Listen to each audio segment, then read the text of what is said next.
est intitulé donc les 4 cavaliers de l'Apocalypse ou encore les sceaux de la colère de l'agneau. Nous avons vu donc le premier sceau et nous allons voir donc maintenant, nous allons aller au deuxième sceau spécialement. Donc on va lire dans Apocalypse 6 et à partir du verset 3. Voilà. Apocalypse chapitre 6 et nous lisons donc au verset 3. Quand il ouvrit le second sceau, j'entendis le second être vivant qui disait « Viens !» Et il sortit un autre cheval roux, ou encore de couleur rouge. Celui qui le montait reçut le pouvoir d'enlever la paix de la terre, afin que les hommes s'égorgent les uns les autres. Et une grande épée lui fut donné. Donc, nous allons voir ce deuxième cavalier donc, de l'Apocalypse qui vient avec un cheval donc de couleur rouge ou de couleur roux, voyez, avec une épée dans la main. À cette époque-là, évidemment, donc c'était les armes, voyez. Donc, qui nous parle de quoi? Qui nous parle de guerre. Guerre spécialement, et pas une petite guerre, mais une grande conflagration, peut-être la 3e guerre mondiale, voyez. Et on voit qu'il est facile aujourd'hui d'imaginer la réalité donc derrière ce deuxième sceau, ce deuxième cavalier. On connaît actuellement les capacités des armées modernes d'infliger une grande quantité de morts et de blessés sur leurs ennemis, presque évidemment au-delà de toute compréhension.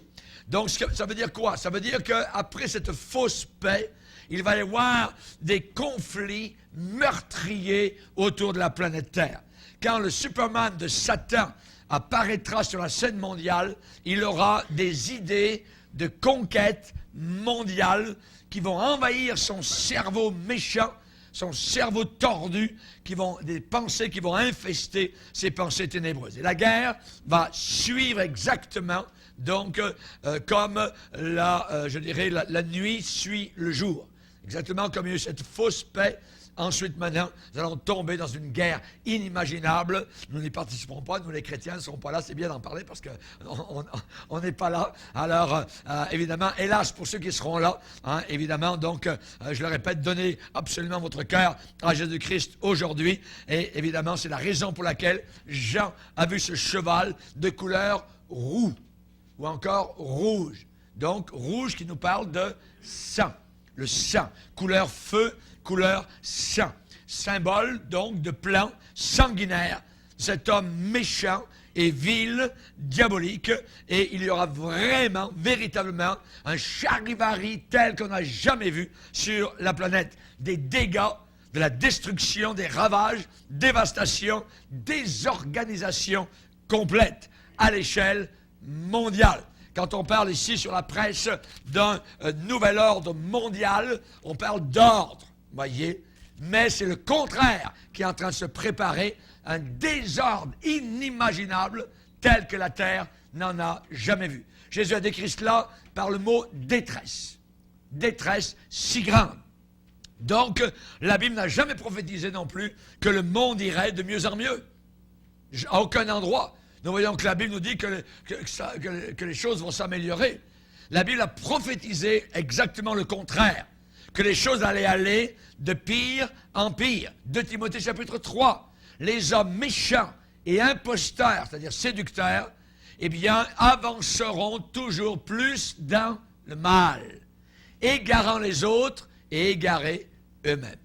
Apocalypse 22, un avertissement du Seigneur, que celui qui est injuste soit encore injuste, que celui qui est sale se salisse encore. Hein, voici, je viens bientôt. Donc les choses vont aller de pire en pire sur cette terre. Jésus a dit que ce serait comme du temps de Noé. Et du temps de Noé, dans Genèse 6, nous lisons que les pensées des hommes se portaient chaque jour uniquement vers le mal. Chaque jour, toujours vers le mal. Voyez, imaginez. Tout le temps. Et c'est exactement ce qui s'en vient. L'évidence, cette montée de mal, eh bien, c'est l'escalade effroyable de la technologie des armes, de l'armement actuellement des armées mondiales sophistiquées. Nous avons actuellement, je n'irai pas dans les détails, des avions de guerre actuellement sans pilote, les fameux rayons gamma qui sont capables d'arrêter toutes vos voitures. Vous voyez, le trafic mondial peut être arrêté sur la planète Terre en un instant. Vous mettez la clé dans la voiture, plus rien qui marche. Ils ont des rayons pour arrêter ce qu'ils veulent, toutes les populations de la Terre, arrêter complètement donc toute la circulation sur les routes et autoroutes comme ils le désirent dans nos voitures. C'est des rayons gamma. Ils ont des pouvoirs de balayer avec un souffle, voyez, complètement les maisons, voyez, qui peuvent tomber totalement en poussière. Il y a assez d'armes nucléaires dans le monde aujourd'hui pour annihiler tout être humain sur la Terre, et ils peuvent faire cela des centaines de fois aujourd'hui. Voyez, nous vivons actuellement sur un volcan qui est prêt à exploser n'importe quand. Et cependant, eh bien, nos armées et, je dirais, les gouvernements vis-à-vis donc de tout ce qu'ils donnent pour les armements et pour les armes, ce sont des milliards et des milliards et des milliards. Et on continue d'empiler, on continue des stocks d'armes de plus en plus de fabriquer. Voyez, dans un journal d'une grande métropole nord-américaine, il y avait un titre de journal et c'était marqué « Scénario possible du jour du jugement ». Et je lis la déclaration de l'article. 1 million de personnes pourraient mourir si des terroristes lançaient une attaque biologique en répandant et en dispersant, en éparpillant à la grandeur le virus de l'anthrax, d'Ebola ou de la variole, ou d'autres agents, d'autres éléments, semant la terreur et la mort. Et c'est ainsi que l'a déclaré une analyse de dévastation, voyez, qui pourrait être causée par des armes de destruction massive. On a entendu ce mot-là très souvent depuis donc l'Irak. Armes de destruction massive, ça existe. Ils en préparent. Vous voyez, ça existe. Donc, et ça va arriver. Cette technologie est présente. Il est là pour une destruction massive. Vous voyez. Pourquoi je parle de cela? Parce que l'Antichrist viendra avec un esprit de haine. Vous voyez. Et son esprit à lui va se communiquer au monde entier. Un esprit de haine qui va enflammer des cœurs dépravés, des cœurs corrompus, pervers, des humains. Nous n'avons qu'à lire 3 chapitres de la Bible où Jésus a bien averti. Matthieu 24, Marc 13, Luc 21. Jésus a parlé de cela. Et selon la parole de Dieu, eh bien Jésus a prophétisé qu'il y aurait des guerres entre nations, entre classes de gens, entre différentes races, différentes ethnies qui se combattraient et différentes religions qui se combattraient les unes contre les autres. Jésus a dit, le frère tuera son frère. Le père tuera son enfant. Les parents, à cette époque, vont tuer avec joie leurs enfants. Les parents vont assassiner, massacrer leurs enfants. Jésus a dit, les enfants se soulèveront contre les parents et les feront mourir. Les tueront. Dieu déclara cette prophétie à Ézéchiel au chapitre 38 en disant, j'appellerai l'épée de chacun se tournera contre son frère. Sans le prince de la paix et sans le sel et la lumière qu'est l'Église, vous voyez, toutes les restrictions de la haine dans le monde seront enlevées, ôtées, et la haine sera totalement libre, donc loose, donc pour agir. Les épées, à cette époque-là, seront trempées dans le sang. La puanteur de la chair humaine en décomposition va s'élever des 4 coins du globe de la terre. Une odeur nauséabonde. La paix et l'harmonie du début du septennat de l'Antichrist qui aura amené une euphorie générale, mondiale, va se métamorphoser rapidement, aura une fin abrupte lorsque le 2e cheval et son cavalier entreront en scène. Ce que la Bible déclare va arriver. Ça va arriver. Voyez, exactement comme la paix trompeuse qui avait été annoncée par Hitler a été suivie de quoi? 2e guerre mondiale. Vous savez, cela se prépare depuis longtemps, cet esprit mondial de paix, peace and love. Depuis les Beatles, qui sont allés aux Indes, recevoir des pouvoirs diaboliques de séduction pour la jeunesse de l'époque des années 60. Ils Ils sont revenus spécialement avec une chanson. John Lennon est arrivé et revenu avec une chanson qu'il a appelée en 1964. Imagine. Je vais vous la lire en français. Vous verrez l'esprit de l'Antéchrist. Imaginez que le paradis n'existe pas. C'est très facile si vous essayez. Imaginez qu'il n'y ait aucun enfer sous vos pieds et qu'il n'y a que le ciel bleu au-dessus de nous. Imaginez que tous les gens vivent simplement pour aujourd'hui. Deuxième strophe. Imaginez que les pays n'existent pas. Ce n'est pas dur à faire. Rien à tuer, ni aucune cause pour laquelle mourir, et aussi aucune religion. Imaginez tous les peuples vivant leur vie en paix. Vous pouvez dire que je suis un rêveur, mais je ne suis pas le seul. J'espère qu'un jour vous vous joindrez à nous et le monde vivra dans l'unité. Imaginez aucune possession. Je me demande si vous le pouvez. Aucun besoin d'argent, ni d'avoir faim. Une fraternité humaine. Imaginez tous les peuples partageant le monde entier. Vous pouvez dire que je suis un rêveur, mais je ne suis pas le seul. J'espère qu'un jour vous vous joindrez à nous et le monde vivra dans l'unité. Il y a toute une génération qui a été imprégnée de la chanson de John Lennon, un des Beatles, qui a été tué, entre parenthèses, et qui aujourd'hui est un enfer. Ballade pour la paix. Cet homme était rempli de Satan. John Lennon et les Beatles étaient remplis du diable, voyez. Et ceux qui vivent encore en sont encore remplis. Ils ont dit un jour nous serons plus populaires que Jésus-Christ. Quel blasphème! Chers amis, la paix fausse de l'Antéchrist va se transformer en une guerre mondiale. Après la fausse paix, après la disparition de la paix, l'Antéchrist va amener des guerres destructrices qui éclateront partout dans le monde. Les choses vont s'envenimer. Elles ne s'amélioreront que lorsque le roi reviendra établir son royaume. Le cheval roux, de couleur rouge, voyez, couleur feu, couleur sang, parle de guerre. Le jugement de Dieu va tomber. La fausse paix, la très brève de l'Antéchrist va disparaître dans un holocauste géant et sanglant. La Bible dit, celui qui le montait reçut le pouvoir d'enlever la paix de la terre. Cette fameuse paix n'existera plus. Dieu va juger ce monde. De ce qui va se produire, j'aimerais vous dire que rien n'échappe au contrôle souverain de Dieu. Dieu contrôle toutes choses. Dans ce bas monde, même le diable est contrôlé par Dieu. Et tous les démons le sont aussi. Dieu va permettre à la fausse paix de régner. Dieu va y mettre fin et va apporter la guerre sur la terre. Le jugement de la grande tribulation ne sera pas à la colère des hommes. Ça ne sera pas la colère de Satan, ça sera la colère de Dieu, déversée sur le monde.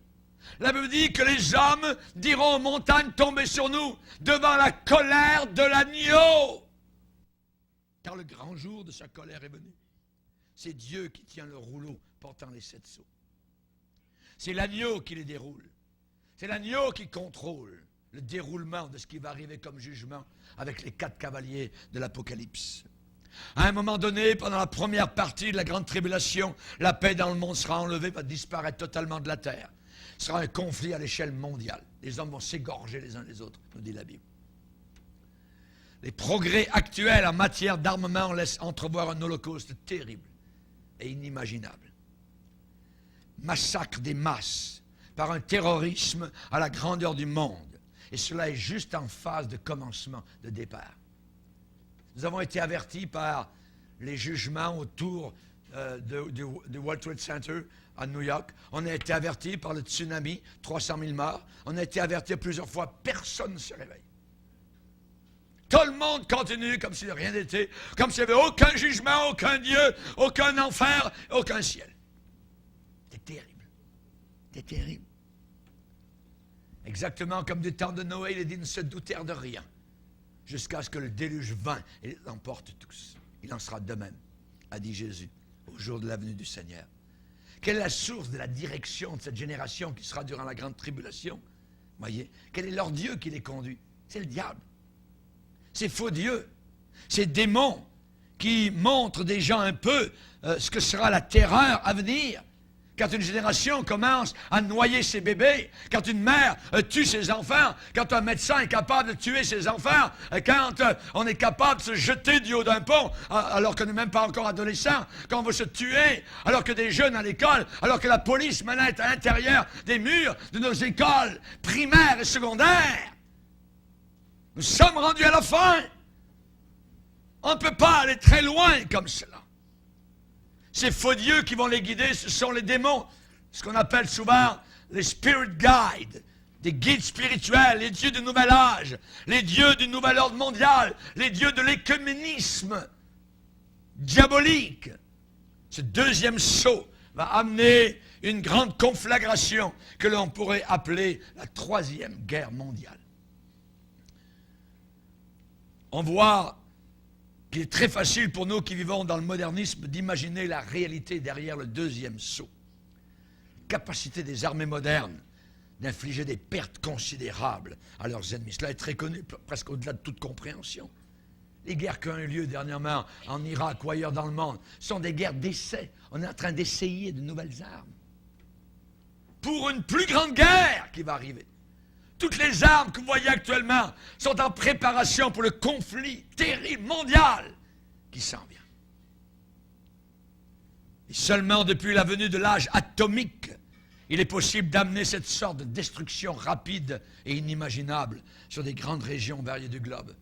Lorsque les scientifiques ont vu la première bombe atomique exploser dans le désert du Nevada, ils ont dit, il y en a un qui a dit, nous avons créé l'enfer.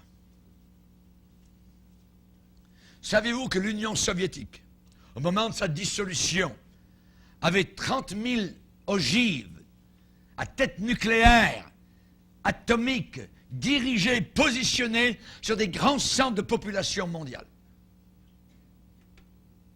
Et depuis son démantèlement, depuis sa dissolution, personne ne sait où sont passées toutes ces armes. Oh! La Russie a déclaré officiellement qu'elle était à l'époque trop pauvre pour démanteler les ogives qui se trouvaient en Yougoslavie et dans d'autres républiques soviétiques qui, à l'époque, bataillaient pour survivre. Qu'est-il arrivé?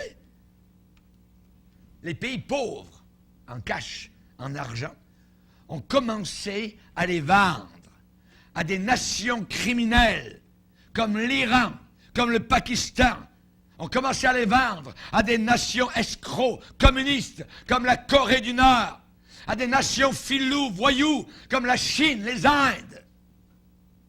Plus de 10 000 scientifiques russes en nucléaire qui venaient de Russie ont émigré à l'époque, emmenant avec eux ces têtes nucléaires vers d'autres pays. Le monde actuellement est dans une condition encore plus fragile, précaire aujourd'hui que lorsque les communistes soviétiques contrôlaient toutes leurs armes. Un homme d'État a déclaré « Nous voyons aujourd'hui tout autour de nous les marques d'un terrible dilemme, des prédictions du jour de jugement. » Cet homme d'État a dit « Ces prédictions ont beaucoup de poids et pèsent très lourd à cause de l'existence des armes nucléaires et la menace constante d'une guerre globale. Cette menace est tellement grande, a-t-il dit, qu'aucun président, parlement ou congrès ne peut passer une seule journée sans réfléchir à cette menace qui est toujours présente. Nos leaders ne craignent non seulement des nations voyous, mais aussi la domination mondiale par un autre, Joseph Staline, ou un autre, Hitler. Et en plus, il y a toujours la menace de prolifération nucléaire par un quelconque groupe terroriste qui pourrait soumettre, vaincre des villes entières, faire du chantage sur des pays entiers. Cette possibilité n'est pas très loin. Pas très loin. Le général Alexander Lebed, à la fin des années 90, un homme qui était conseiller présidentiel en sécurité nationale russe, a mis le monde sous un choc terrible lorsqu'il a annoncé officiellement qu'une centaine de bombes nucléaires de la taille d'une valise manquaient, n'étaient plus là, il avait disparu de l'arsenal russe. Des bombes de 1 kilotonne développées par le KGB pour des opérations spéciales pendant la guerre froide. Ça veut dire c'est des choses qui ont à peu près entre 27 kilos et 47 kilos. Comme quand vous transportez votre valise à l'aéroport. Chacune de ces bombes atomiques, facilement transportables, facilement mises en marche, en opération par un seul homme, peuvent exploser en moins de demi-heure. Si une de ces bombes valises explose sur une ville, une seule bombe peut tuer 100 000 hommes. Personne n'a aucune idée où elle se trouve. Ils ne savent même pas non plus si les bombes ont été rangées, vendues, détruites ou volées. Les rapports venant de l'ancienne Union soviétique disent que depuis la chute de l'Empire soviétique, les mesures de sécurité ont été tellement relâchées, tellement de négligence de ce côté-là, qu'il manque à l'appel plus de 250 de ces bombes atomiques. Et c'est seulement une question de temps pour que ces bombes manufacturées par le KGB, ou bombes miniatures, encore plus sophistiquées, ne tombent entre les mains de mauvaises personnes. Nous savons actuellement que l'Iran se vante d'avoir la bombe atomique. On sait que le monde, pensant que la Corée du Nord avait arrêté ses essais nucléaires, soudain les a repris. L'Iran a des ogives nucléaires qui peuvent aller jusqu'à Londres, jusqu'à New York, jusqu'à Paris, et surtout vers Tel Aviv et Jérusalem. Et ils se vantent, ils le disent au monde entier, et personne ne fait grand-chose. Évidemment, les armes nucléaires ne sont pas la seule technologie à menacer l'humanité aujourd'hui. Le docteur George Wald, qui est un scientifique prix Nobel, à la tête du département de biologie de l'université Harvard, a déclaré, je cite, un grand scientifique, « Je pense que la vie humaine n'a jamais été autant menacée qu'aujourd'hui de toute l'histoire entière de notre planète.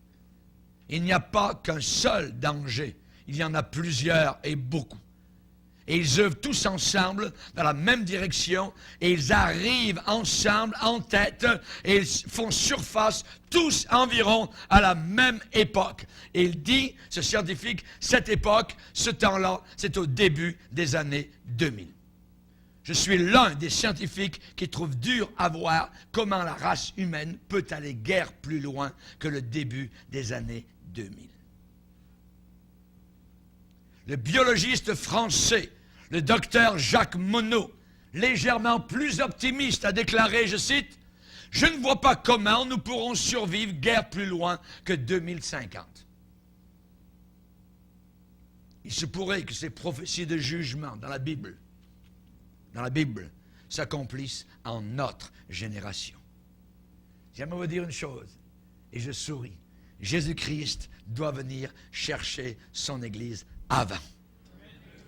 Avant les sauts de l'Apocalypse. Avant le premier coup de sabot d'un des chevaux de l'Apocalypse, chapitre 6.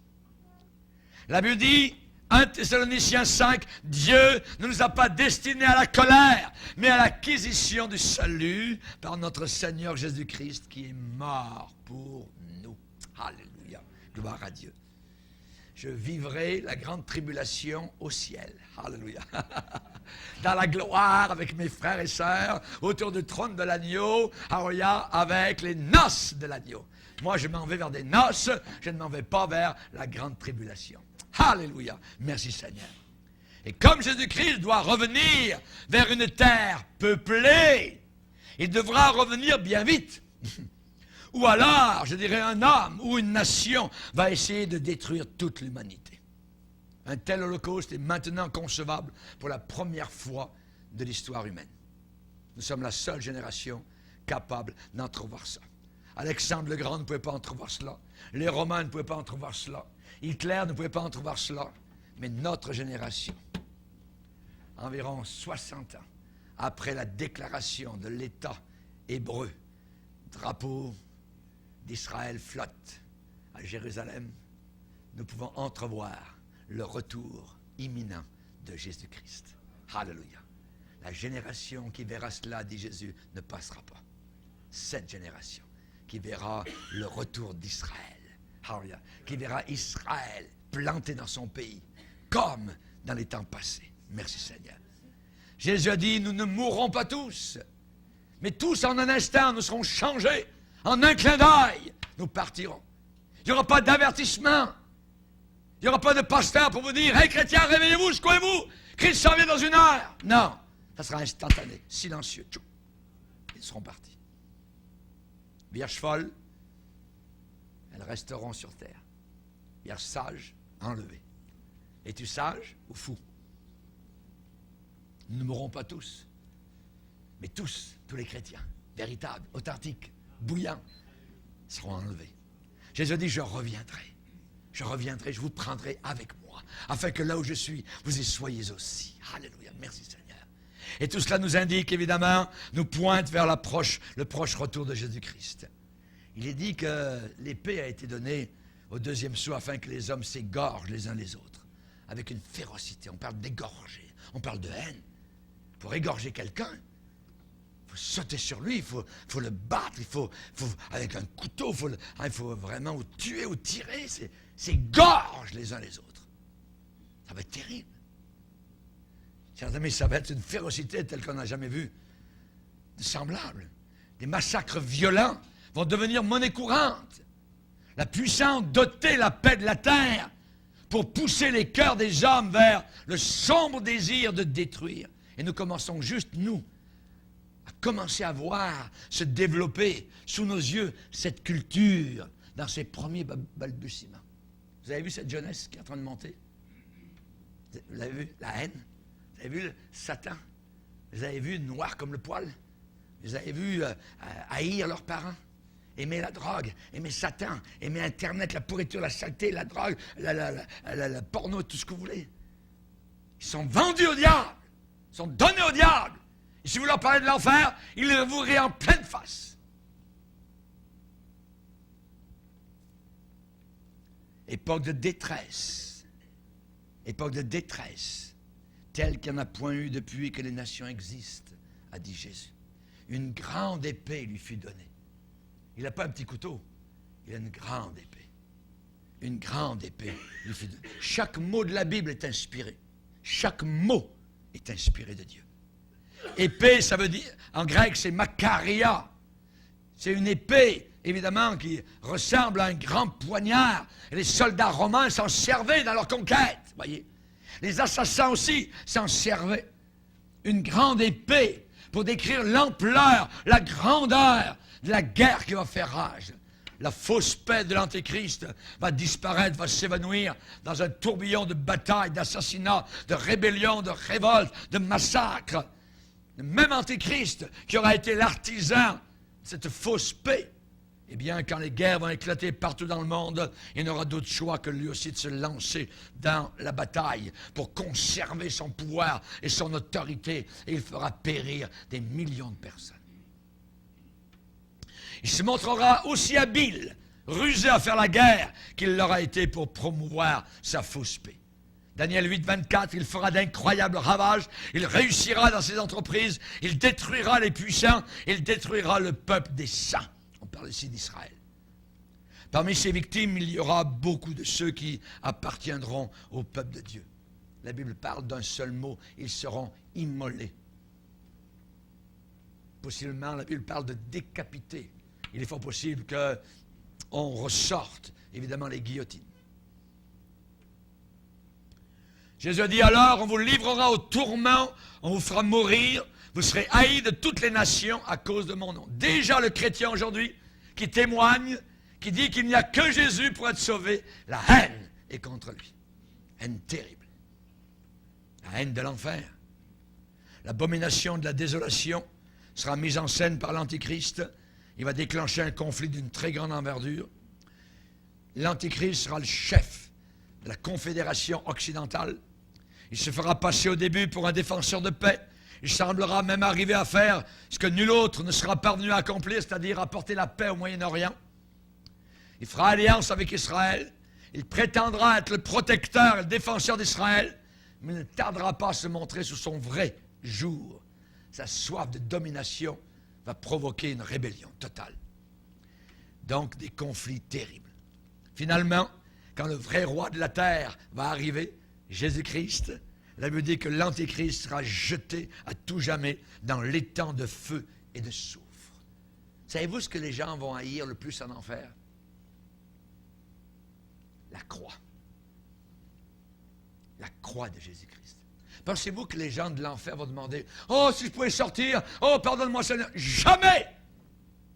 L'enfer est un lieu d'obscurité qui s'éloignera de plus en plus au travers de l'éternité de Dieu après avoir été jugé.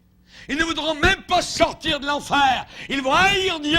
La même haine que vous voyez aujourd'hui contre Dieu, ils l'auront pour l'éternité au travers des flammes éternelles. C'est une punition éternelle. C'est être moqué du Fils de Dieu mourant sur la croix du calvaire pour nos péchés. Ils vont haïr la croix. Pourquoi? Parce que la croix est le seul moyen pour être sauvé. Ils vont dire, c'est trop bien, c'est trop facile, c'est trop facile.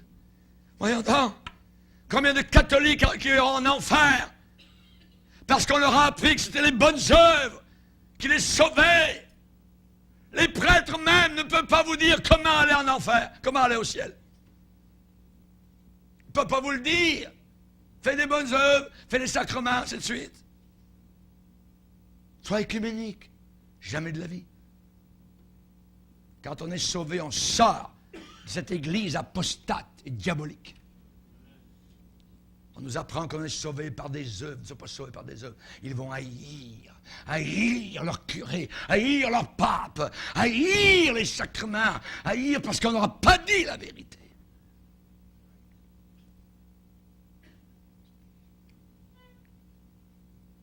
La haine contre la croix. Troisième saut. Arrive un cheval noir. Ça va être terrible. Verset 5. Quand il ouvrit le troisième seau, j'ai entendu le troisième être vivant qui disait, rappelons-nous que les êtres vivants sont des anges puissants qui se tiennent devant le trône de Dieu, comme Michael, comme Gabriel. Viens. Je regardais et voici parut un cheval noir. Noir. Celui qui le montait tenait une balance dans sa main. Et j'entendis au milieu des 4 êtres vivants une voix qui disait, une mesure de blé pour un denier et 3 mesures d'orge pour un denier, mais ne fait point de mal à l'huile et au vin. Qu'est-ce qui s'en vient sur la terre? La famine. Le croiriez-vous? Moi maintenant, quand je vais à l'épicerie, je bénis le Seigneur. De voir les tables remplies, que je peux acheter un morceau de pain. Parce qu'il va arriver une époque après l'enlèvement de l'Église où la famine sera terrible, les magasins seront vides. Le troisième cavalier d'Apocalypse, qui chevauche au début de la tribulation, parle que beaucoup de maladies, de famine et de mort vont arriver sur la terre. Symbole de la famine et de maladies qui vont suivre souvent la guerre, comme après la Première Guerre mondiale. La couleur noire décrit la famine. Dans d'autres parties des Écritures, c'est comme cela. Lamentation 5.10, notre peau est brûlante comme un four par l'ardeur de la faim. Lamentation 4, leur aspect est plus sombre que le noir. On ne les reconnaît pas dans la rue. Ils ont la peau collée sur les os, sèche comme du bois. Ceux qui périssent par l'épée sont plus heureux que ceux qui périssent par la faim, qui tombent exténués, privés du fruit des champs. Les réserves de nourriture seront détruites sur la terre. L'inflation va saisir le monde tout de suite après la Première Guerre mondiale. C'est ce qui est déjà arrivé. Et ceux qui participent à la production mondiale de nourriture vont être tués. C'est ce qui va arriver pendant la grande tribulation. Des balances entre les mains. Le troisième cavalier d'Apocalypse a une balance ancienne. C'est une pesée où on pèse les choses, les produits, comme dans l'ancien temps. Un denier. Il est dit un denier. J'ai entendu une voix qui disait une mesure de blé pour un denier. Un denier, c'est quoi? Un denier, c'est une référence biblique qui est l'équivalent du salaire d'une personne par jour. Le travail d'une personne par jour sera le prix d'un morceau de pain. La Bible dit que, par exemple, Matthieu 20, le maître de la maison convint avec eux d'un denier par jour. Matthieu 20, verset 9, ceux de la 11e heure vinrent et reçurent chacun un denier. Le travail de toute une journée pour survivre. Gagner assez d'argent pour vivre, pour ne pas mourir, pour survivre. Ça ne laisse rien pour le reste de la famille. Ça ne laisse rien pour les vieillards. Ce sera le minimum indispensable juste pour le travailleur. Rien pour sa femme et ses enfants. Et sur cette base-là, nous pouvons prédire aujourd'hui que toute sécurité sociale, gouvernementale, toute pension de vieillesse, toute retraite, tout autre moyen pour se préparer à notre vieillesse n'existera plus. Cessera d'exister, sera arrivé à sa fin. Ce salaire en question, évidemment, est bien au-dessous du minimum. Ce ne sera pas une famine totale, absolue, ce sera une pénurie, un rationnement le plus sévère, le plus strict, une sous-alimentation mondiale, avec toutes ses conséquences. Déjà 2 hommes sur 3 souffrent de ce mal, déjà actuellement dans le monde.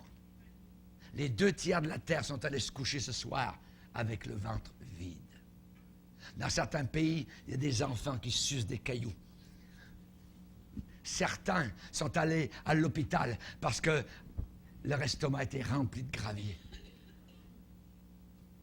Ils n'avaient rien à manger. Dans les pays du tiers-monde, nous sommes allés prêcher la parole de Dieu. Nous avons vu des choses inimaginables avec mon épouse. Il n'y a pas si longtemps, quand on parlait de famine dans le futur, les incroyants riaient. Ils disaient, voyons donc, des famines, arrêtez-donc avec votre Bible. Elles deviendront de plus en plus rares.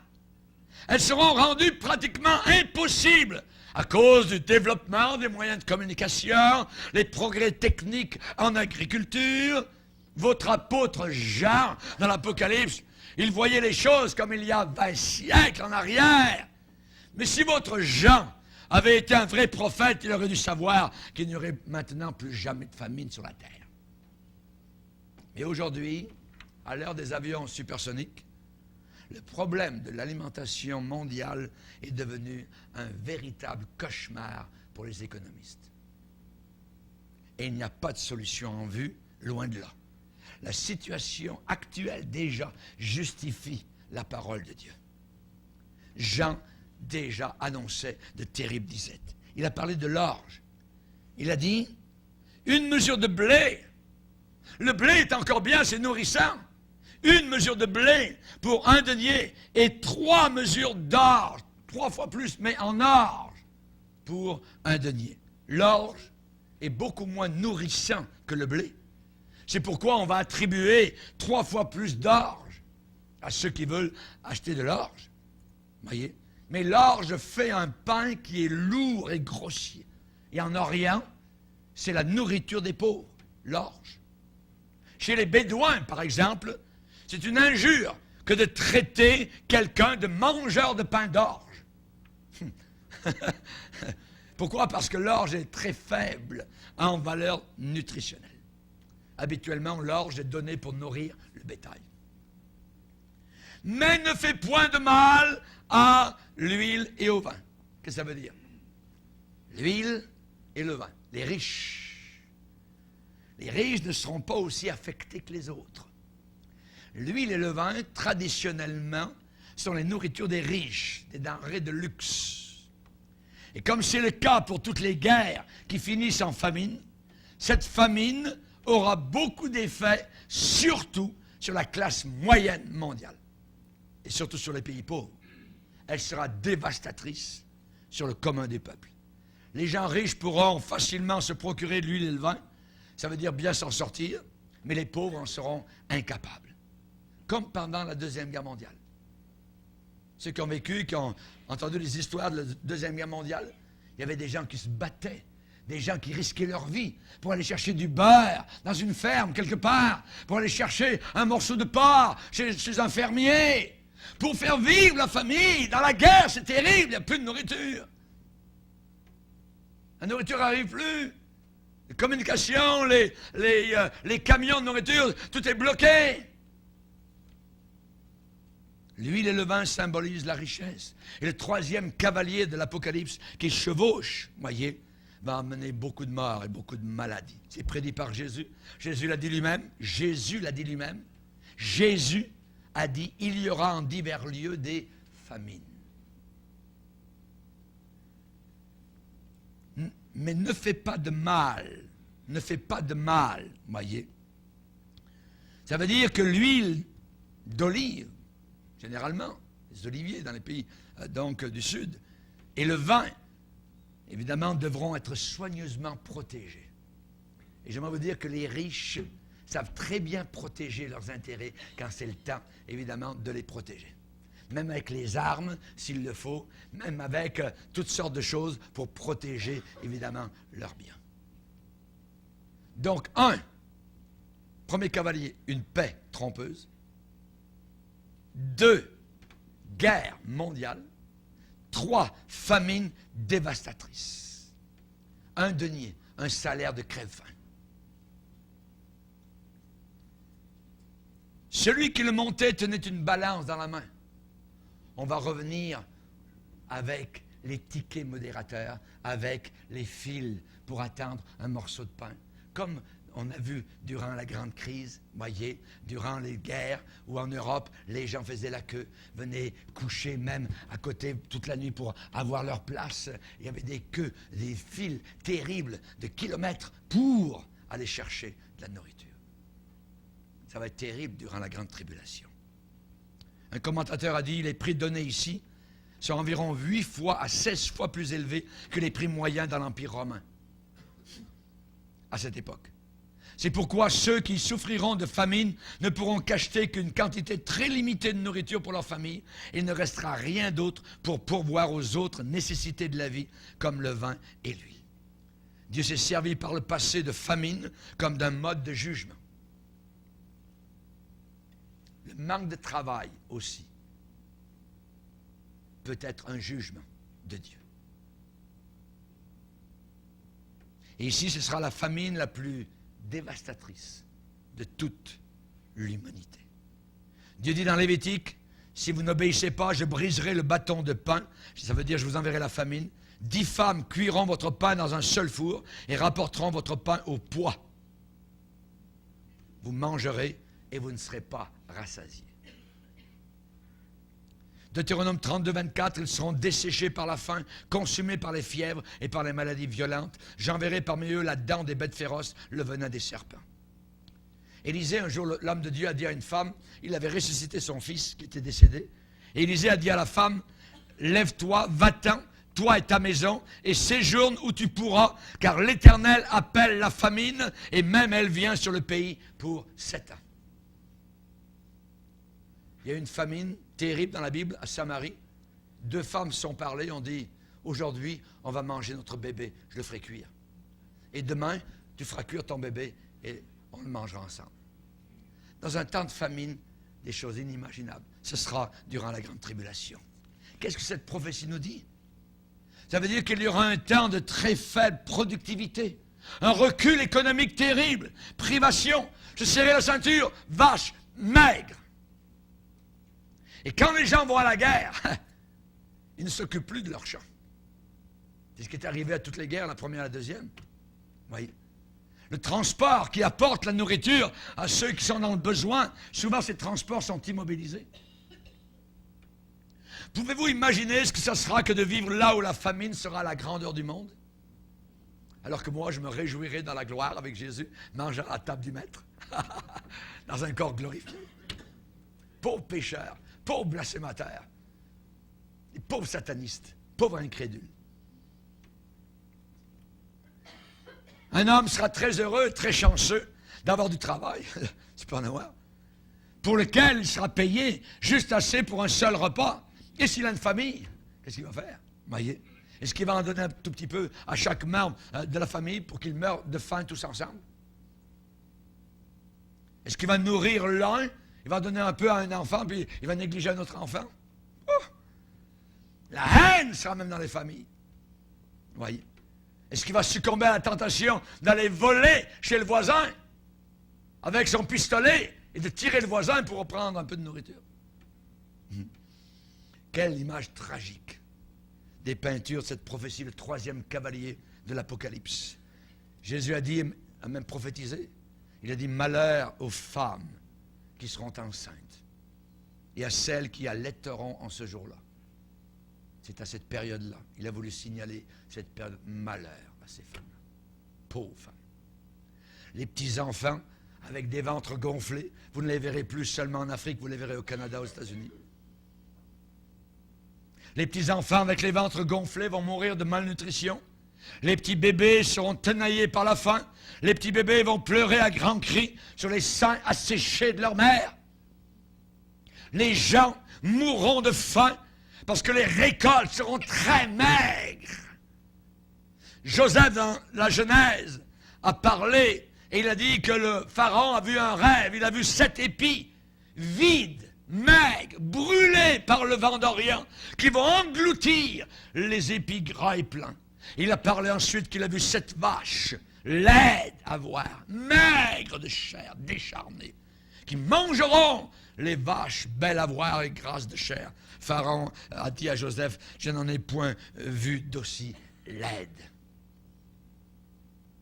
Toute la prospérité que nous avons aujourd'hui sera totalement oubliée à cette époque qui s'en vient. Prenez garde, a dit le Seigneur. Prenez garde. C'est difficile d'arriver à comprendre les jugements de Dieu, surtout dans notre monde actuel.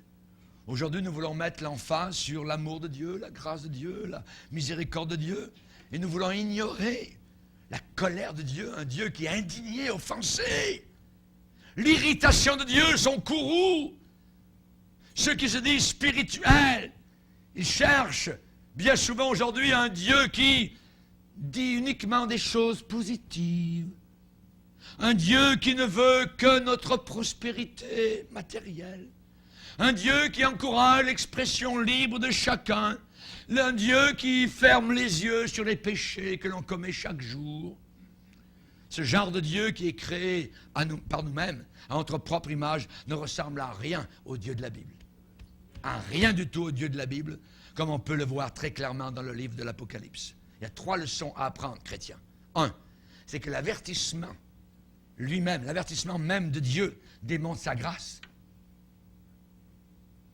Il nous avertit. Vous entendez le message ce soir? Vous l'entendez par DVD, vous l'entendez en Afrique, vous l'entendez là où vous entendez ma voix, vous l'entendez dans ce lieu.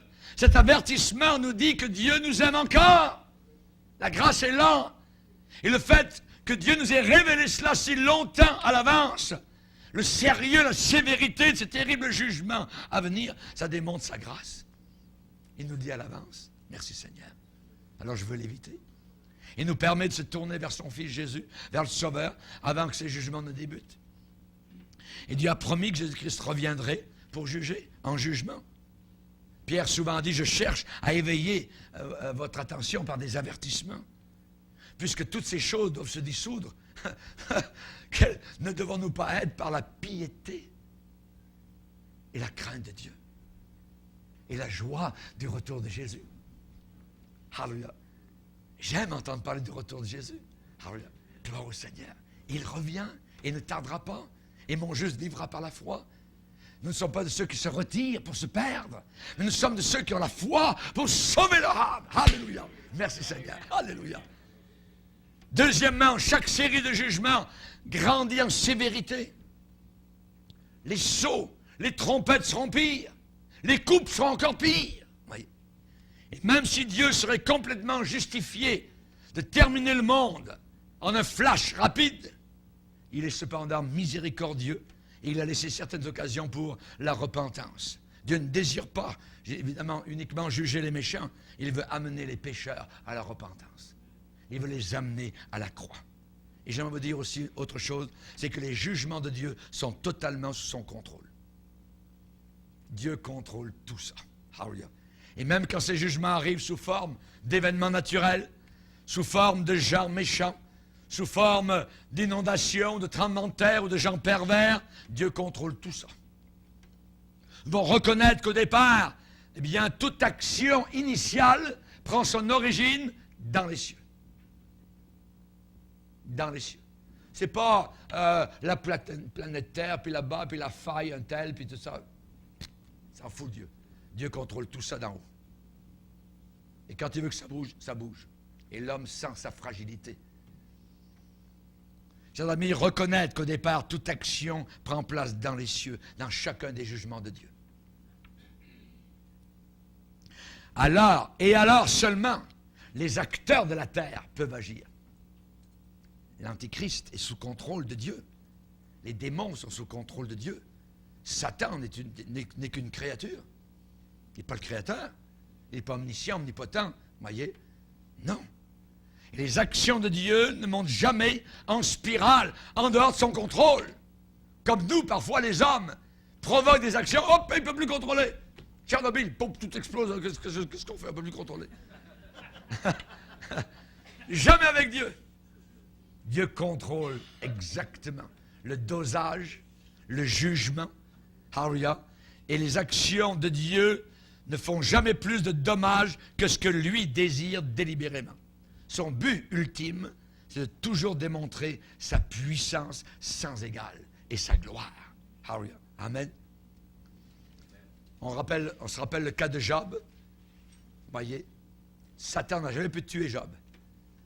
Et si Satan pouvait nous tuer, il nous tuerait tous. Mais il ne peut pas nous tuer tant que Dieu ne le permet pas. 4e sceau, le dernier. Un cheval pâle. Un cheval pâle. On va le lire. Versets 8, 7. Quand il ouvrit le 4e sceau, j'entendis la voix du 4e être vivant qui disait « Viens !» Je regardai et voici parut un cheval d'une couleur pâle. Celui qui le montait se nomme la mort. Et le séjour des morts l'accompagnait. L'enfer, imaginez, accompagne la mort. Le pouvoir leur fut donné aux deux sur le quart de la terre, 25%, pour faire périr les hommes par l'épée, la famine et la mortalité, et par les bêtes sauvages de la terre. Parut un cheval d'une couleur, d'autres versions disent pâle, non pâle, verdâtre. Verdâtre. En grec, c'est chloros, qui a fait en français couleur chlorophylle, verdâtre. Un cheval de couleur de la mort, d'un cadavre, couleur verdâtre. Chlore, un vert pâle, tirant sur un jaune écœurant. Couleur malade, vous voyez. La couleur de ce cheval est d'une pâleur verdâtre de la mort. Avez-vous visité quelqu'un qui vient de mourir? Imaginez. D'abord, ça sent. Et ensuite, la personne est d'un pâle, d'un vert, genre cacadois. Vous voyez? Couleur mort, la mort. La couleur de ce cheval, c'est la couleur de la décomposition d'un cadavre. Et avec juste raison, la Bible dit, celui qui le montait se nommait la mort. Celui qui monte ce cheval se nommait la mort. La mort est la conséquence inévitable d'une guerre à grande échelle et d'une famine pandémique.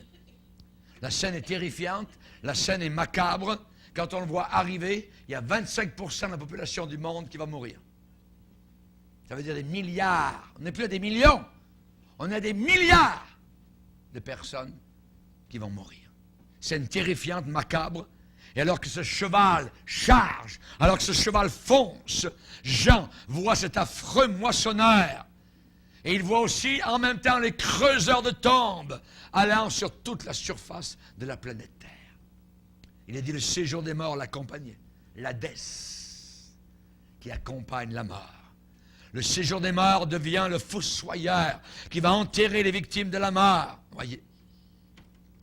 Le pouvoir leur fut donné sur un quart de la terre. Donc on quantifie, on donne la quantité des morts à cette époque. Les morts qui seront étendus donc sur la planète Terre à cause de la guerre et à cause de la famine. Donc si on arrive à 8 milliards, disons. On n'est pas encore à 8 milliards, on est autour de 7, mais disons, on se donne un petit bout de temps. Disons qu'il y ait 8 milliards à l'époque. À ce moment-là, ça veut dire qu'il y aura 2 milliards de morts sur la planète Terre. Un nombre effarant. Vous savez qu'aux États-Unis, il y a juste environ, grosso modo, 250, 270 millions de personnes. On parle ici de 2 milliards. C'est terrible. Ça veut dire 2 fois la Chine. 2 fois la Chine. À notre époque d'armes nucléaires, chimiques, biologiques, un tel nombre de personnes s'avère épouvantablement plausible. L'immense nombre de morts qui va suivre dans le sillage de ces cavaliers d'Apocalypse est effarant. 25% de la population mourra en raison famine, Troisième Guerre mondiale, pestilence, tout cela, tous ces gens seront perdus, vont disparaître. Il n'y en a aucun de ces gens-là qui vont aller au ciel. Pourquoi? Parce que la Bible dit que l'enfer les suit. Il n'y a aucun enfant de Dieu qui va en enfer. Tous ces incroyants, évidemment, vont aller en enfer pour l'éternité. Le chrétien s'en va, lui, dès qu'il meurt, directement à côté du Seigneur, avec Jésus. Et ce 4e cavalier va utiliser 4 moyens pour réaliser sa tâche funeste. L'épée, la famine, la mortalité, les bêtes sauvages. Ces 4 fléaux sont tous réunis dans Ézéchiel 14, mais 4 châtiments terribles, a dit le Seigneur. Mais 4 châtiments terribles. On a déjà parlé du 2e sceau, l'épée, du 3e sceau, la famine, et maintenant le 4e sceau vient exacerber ces réalités. La mortalité. Comment on peut parler de mortalité? C'est la mort. En réalité, ça veut dire la peste. La peste. Mortalité en grec, c'est thanatos. Thanatos, qui veut dire la mort. Et ici, peut-être, la maladie étant la cause de la mortalité. Des fléaux. Jésus a parlé de pestilence. Par exemple, dans son sens assez large, ça peut vouloir dire catastrophe naturelle, tremblement de terre, inondation, éruption volcanique, conséquences d'armes biologiques, chimiques, tout ça. Voyez. Mais tout au long de l'histoire humaine, les maladies ont fait plus de victimes que les guerres. Les maladies. Par exemple, durant la guerre de sécession, au sud, voyez, aux États-Unis, il y a eu plus de soldats de l'Union et de la Confédération qui sont morts par des maladies que par des bullets, par des armes. La grande épidémie de la grippe espagnole, 1918-1919. Savez-vous combien l'épidémie a fait de morts? 30 millions de morts. Il y avait des cercueils devant chaque maison presque. 3 fois plus de morts que pendant la Première Guerre mondiale. Première Guerre mondiale, 8,5 millions de morts. La Russie, pendant la même période, a eu plusieurs millions de gens emportés par le typhus. Un homme a tellement été impressionné par ces 4 sauts de la colère de l'agneau, par les 4 cavaliers de l'Apocalypse, et la possibilité du retour de Jésus-Christ. Il a dit, il me semble déjà entendre le galop des 4 cavaliers de l'Apocalypse. Vous n'entendez pas leur galop? Vous n'entendez pas leurs sabots? Chers amis, moi, je vais entendre autre chose. Je vais entendre le cri du Sauveur. Alléluia! Au cri du Sauveur, il revient en un instant, en un clin d'œil. Il va rappeler à lui son Église, les siens. Gloire au Seigneur. Que Dieu soit béni. Avec le sida aujourd'hui, qui fait déjà des millions de morts autour de la terre, et la Bible ajoute que ce 4e cavalier pourra faire périr les hommes par les bêtes sauvages. Par les bêtes sauvages. Comment ça? Est-ce que les lions vont revenir dans nos rues? Est-ce que les ours vont descendre du nord du pôle puis nous tuer ou quoi? Vous voyez? De quoi le Saint-Esprit parlait-il? Cependant, aujourd'hui, j'aimerais vous dire que la plupart des créatures qui peuvent représenter un danger pour l'homme ont disparu. La plupart, vous voyez? Où ces animaux ont été isolés dans des régions inhabitées. Mais ça peut s'expliquer par les rats. les rats. Les rats sont les créatures les plus mortelles de toutes. Les rats se multiplient presque à l'infini dans des régions habitées. Et les rats sont responsables de la mort de millions d'hommes tout au long de l'histoire. Ils sont très prolifiques. Ils se multiplient beaucoup, beaucoup. Ils ont souvent mangé des réserves de nourriture. Et ils ont propagé des maladies. Un jour, je priais, quand nous étions missionnaires, de bonne heure le matin, 4h30, je me levais, et j'allais prier au bord de la mer de l'île où nous étions missionnaires, en Polynésie française. Et je regardais, et là, sur les fils électriques, je voyais, je dis, oh tiens, les hirondelles sont là tout le long de la nuit, elles sont toutes les unes à côté des autres. Il y avait des centaines d'hirondelles qui étaient là sur les fils électriques. Puis quand le jour a commencé à monter, je me suis rendu compte qu'ils avaient toute une petite queue derrière. C'était tous des rats. C'était des rats. Les îles, le monde, le tiers-monde est investé de rats. Nous avons vécu avec mon épouse.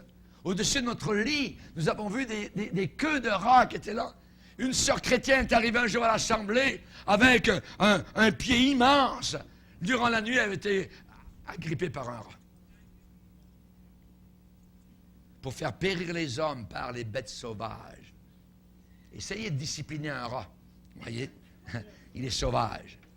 Au 14e siècle, le cas le plus infâme, le cas le plus dévastateur de maladies propagées par les rats a été ce qu'on a appelé la peste noire. Il y a un quart de la population de l'Europe qui a été disséminée. Environ 50 millions de morts par les rats.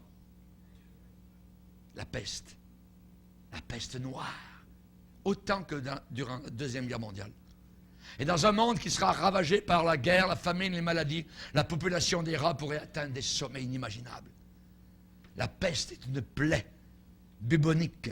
C'est la peste bubonique, le fléau bubonique, qui se caractérise par des bubons. Bubons sont des tumeurs ganglionnaires qui tendent à se transformer en abcès et qui sont dues surtout à la peste. La peste, maladie contagieuse, je prends le dictionnaire, maladie contagieuse et épidémique caractérisée par la présence du bacille de Yersin. Le rat, par les puces qu'il héberge, en est l'agent disséminateur. Certaines épidémies de peste furent particulièrement meurtrières, des millions de morts sur le pourtour de la Méditerranée en 542, peste de Justinien, en Asie, en Europe, de 1346 à 1353, à peste noire, environ 50 millions de morts. À Nimègue, en 1635, à Londres, en 1665, à Marseille, en 1720, à Moscou, en 1771, en Égypte, en 1798 et 1835. Peste aviaire, peste bovine, peste porcine, et ainsi de suite. Chers amis, ces 4 premiers sceaux décrivent clairement des jugements. Ça fait quoi dans nos cœurs? Un effroi, mêlé de crainte. Ça nous inspire le respect de Dieu, la terreur de Dieu. Savez-vous ce que la Bible dit? C'est une chose terrible que de tomber entre les mains du Dieu vivant. J'aimerais vous dire une chose. S'il n'y a pas d'enfer, pourquoi est-ce terrible de tomber entre les mains du Dieu vivant? Il y a un enfer. C'est une chose terrible. Et c'est dans le Nouveau Testament que c'est écrit. Hébreux 10, verset 31. Comment échapperons-nous si nous négligeons un si grand salut? Et comme croyants, je dirais que nous pouvons arriver quand même à accepter les jugements de Dieu. Pourquoi? Parce que le chrétien doit glorifier Dieu parce qu'il va l'en délivrer. Nous pouvons voir certaines choses se préparer. Parfois dures, difficiles, mais ça ne sera pas les 4 cavaliers de l'Apocalypse. Ça va être terrible, ce qui s'en vient.